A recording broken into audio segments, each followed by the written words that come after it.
hazagira igihe hagira urenga umurongo, hazagira igihe hagira ukandagira umuzamu.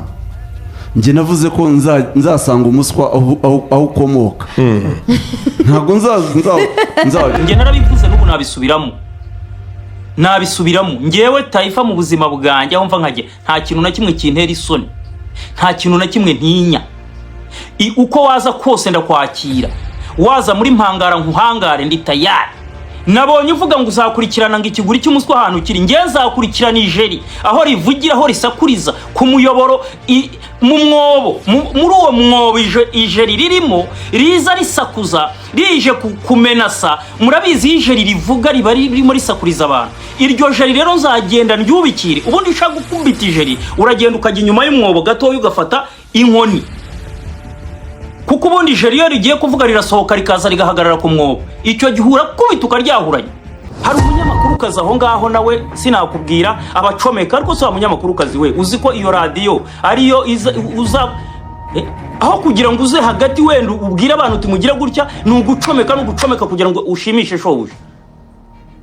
Aba rero nibo bitwa baderira, aba nibo abandi baderira nyine bari aho baza bagira yigira gutya yizunguza.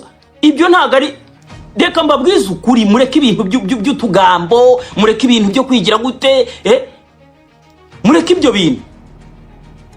Wowe uraza ngo uje gutukana abantu, ngo uravuga ngo ngo uyu nguyu ngo iby'umupira ngo ntago ari byo azanga avuge. Umupira se niki? Umupira ugendanye n'ubuzima bwo hanze. Umuntu natanga urugero azazana n'ibindi bigiye bitandukanye. Umupira ni iki? Sport ni entertainment, irahuza. Ibyo byose biragendana muri rusange, urumva? None se uzaza ngo wifate gutya ngo nje kwifata ngo imbere y'umunyamakuru urinde se? Uraza kuvuga ku munyamakuru guteze ngo uje gushimisha shobuja, ngo nukuze kuvuga ngo kuri supermanager ngo kugira ngo shobuja guha amanota guteze? Uzabaze n'abandi bari bahicaye birukanwe, uzabaze nabo batangiranye hari abirukanwe ngo uje kushimisha ngo ubwo nyine uzagendera mu kwaha kwe. Ibyo azaza kubwira nibyo uzaza uvuga, ntabwo uzamuhakanya, ntabwo uzagira gute. Ibyo byose nge nagiye mbibabwira n'abanyamakuru bari bahari imbere bakoranye narabibabwiye arimo arabayobya.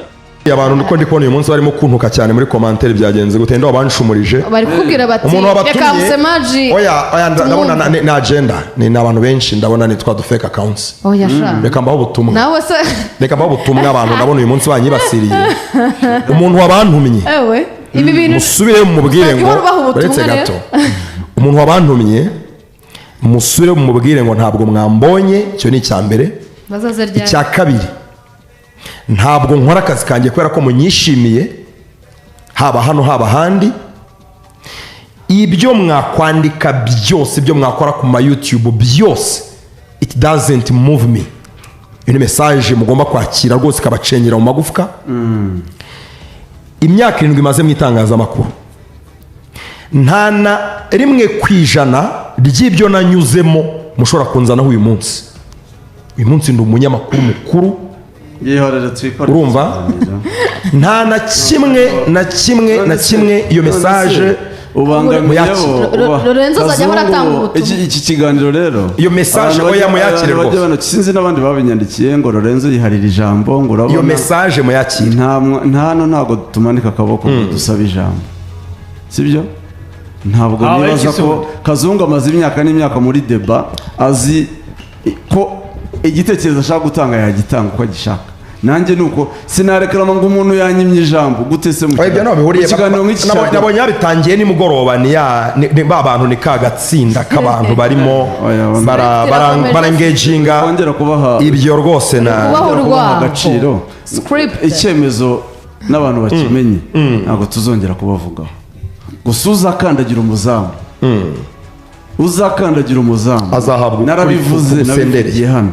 Uzakandagira hari igihe kizagera bakarenga umurongo, naho ibyo gutukana Isa kuntuka Lorenzo Kazungu batuka ibyo bashaka ntituzongera kubavugaho. Buryo umuntu ageze aho avuga ngo nta cyahomba, ntuhomba umugore ntuhomba umwana, ntuhomba akazi, ntabwo uri ku rwego rwo gusubizwa rwose. Ubwo rero n'uwamusubiza bari guta umwanya bikavuga ngo reka tubyihorere ariko nababwiye ngo hazagira igihe hagira urenga umurongo, hazagira igihe hagira ukandagira umuzamu. njye navuze ko nzasanga umuswa aho ukomoka, ntabwo aho ikiguri cyawo kiri. uzajya kuja kwa Musisi. Kazungu ugeze kutubwira story yo ku Mahoro, umuswa ntago wari warazonze buriya bwatsi bwo muri stade bawusanga mu migina aho ukomoka. Warazonze stade Amahoro mu kibuga wibereye mu migina epfo urenza ahitwa kwa Musisi. Hepfo cyane mu gishanga niho abashinwa bawukuye. Ndumva abashinwa barati ibindi muri ibeshya ngo murashyiramo imiti ngo reka imiti urayishyira aho batukira hano. Munyumve mwishimye, nta kintu mwangira na kimwe. Ibyo rwose bibe clair, ntacyo mwangira cyane rwose. Njye narababwiye nta kintu ntinya, nta muntu n'umwe ntinya ku isi, nta n'umwe. Siogopi jini wala jambazi. Ni ukuvuga ngo rero njyewe mba ndi tayari igihe cyose, mba ndi tayari. Kandi ikindi cya kabiri rwose reka mbabwire mwa bantu mwe, ntihazagira umuntu utinya ngavuge ngo wenda ngo bimeze gutya ngo Taifa hoya. Niba umva nakuvuzeho ibintu ukababara, nawe ushaka ahantu ugenda wenda umvugire cyangwa se it's okay, njye nta kibazo. Umanura ikiganiro, umanura ikindi. Abaswahili niko bavuga, ukimwaga mboga na mwaga ugari, nta kindi. Ni sambamba, ni 5 kwa 5. So mwabyiyumviye kuri uno munsi narabwiye ngewe abari abanyamakuru rwose sinjya mbumva ibi gusa njya kubona nkabona bakase nk'akantu bakantumiye. Nibi byose bijya gutangira, ibi byose mubona kuza kuvuga gutya na gutya, uyu munyamakuru nyirizina niwe wabitangiye, niwe wabizanye, kuko yagiye ahantu nayo babwiye mbere nza nkamuvugaho amukuraho inkuru. Niwe wagiye ahantu ngira ngo ni nk'ubutumwa, ariko icyo gihe namumenyesheje ko nabwumvishije kuko abo yatumye baraje barabimbwira. So kuri nge nta kibazo nagiranaga nawe, nta kintu negeze kiri hagati. Gusa nanjye icyo gihe byaje kuntangaza, ndavuga nti simbizi ukuntu byaje kuba bigenda. So bantumiye ikiganiro yivovota, arimo avuga ngo imirongo itukura ngo umunsi bayirenze ngo ibiki. Ariko ngewe ndashaka uwo munyamakuru ambwira iyo mirongo itukura ni iyihe, noneho nyirenge turebe noneho bimeze bite. Iyo mirongo wowe yivuge, uvuga uti uzavuga aha cyangwa agakora. Noneho iyo niyo mirongo itukura, noneho nyirenge ndebe ibyo bikangisho uvuga. Ngewe Taifa ubu narahagurutse naribabwiye, nje gucecekesha, nje gusiba imyobo cyangwa se umwobo w'ijeri risakurizamo, rituka abantu, ryidoga ku bantu, ritandukanya abantu. Mwarabyumvishije kuva mbere ko ubwe yaraje arihagararira, aravuga ngo abantu ngo bameze gutya, ngo bishe umupira wo mu Rwanda, ngo bica bagakiza, ndetse ngo uwo muntu wishe umupira ngo ari kuri wireless y'ubuntu, ngo abari aho ngaho ngo n'ibiki byose ngo niwe wishe umupira w'amaguru. Ariko ndashaka kukubwiza ukuri yuko nimero ya mbere mu gihugu, nimero ya mbere mu Rwanda niwe wishe umupira w'amaguru. Ninde? Kugeza aho rero umuntu yigira mwiza akaza akigira mwiza. Nge naravuze umuntu uzaza akavuga nanjye nzavuga. Naravuze ibi byose nimwe mwabitangije, niwe wabitangije. Urumva?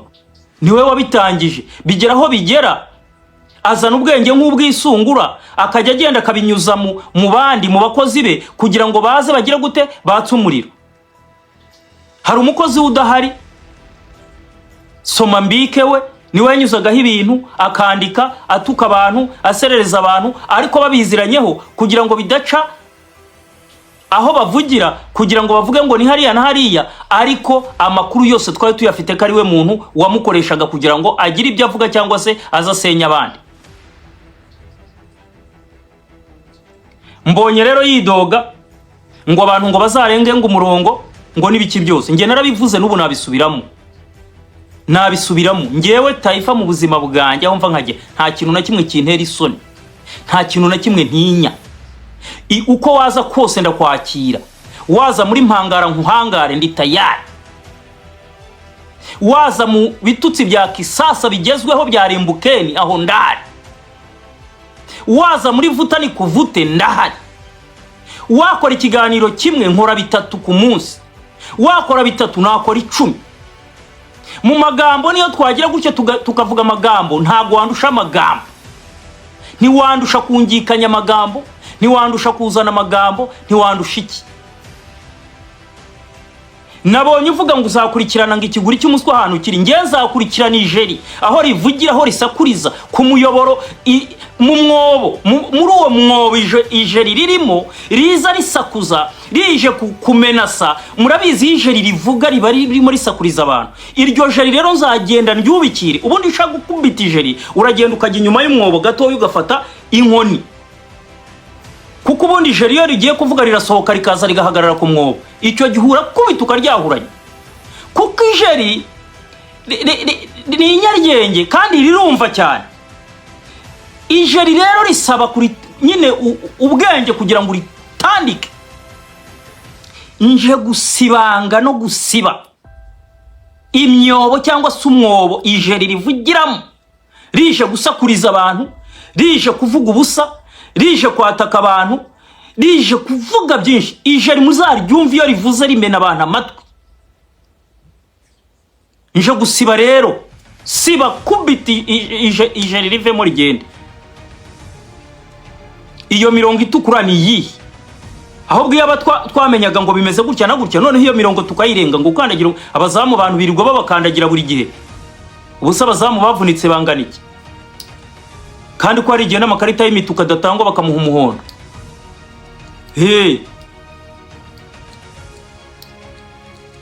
Cyane rwose. Tuko tayari. Umupira hasi, mutuze. Narabibabwiye.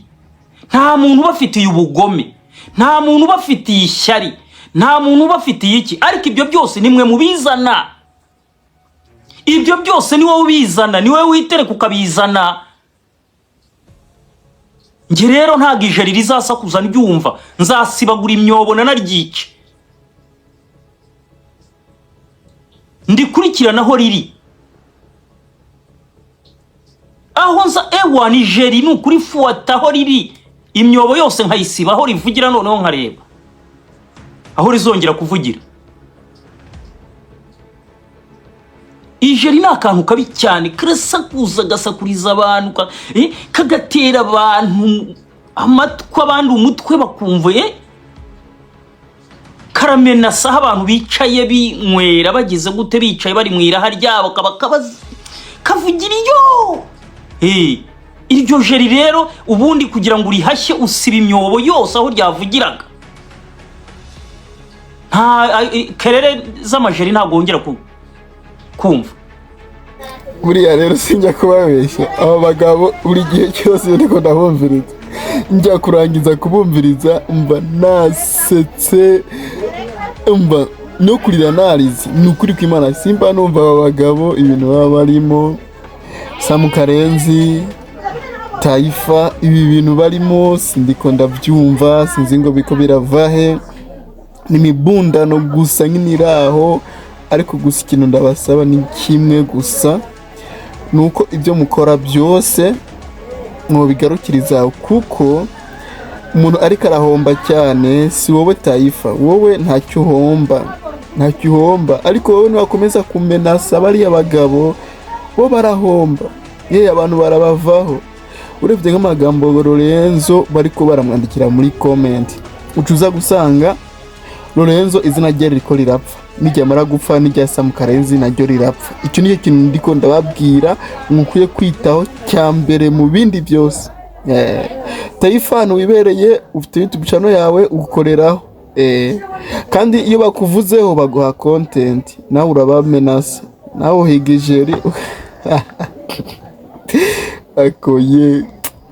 So abagabo giye ikintu numva nuko basengera, no gusaba Kazungu nimba asenga akajya ku misozi agasengera abagabo, kuko none numva afite umunwa utuje. bakabasengera n'ubundi ho barakomerewe ibyabo bigeze kure. Ejo naravuze ngo nimukomeza ibi bintu bizabageza kure. Ibintu mwamara kubona inzego zibyinjiyemo za RMC ubazazomba Taifa. Reka Taifa ntiyigera homba, ahubwo hazohomba Sam Karenzi kuko niwe RMC iyoboye, ariko Taifa nta namwe bahuriye. Guys, mwihangane muri ibyo muko murakora, ngenda musore wanyu ndavuga nkirenganira, ndavuga simvura, ako gusa ngo wanga kumva yumvishe ngo ngiki akamaso ngagizene ayishiye bigwa benshi kumva bene byo guys.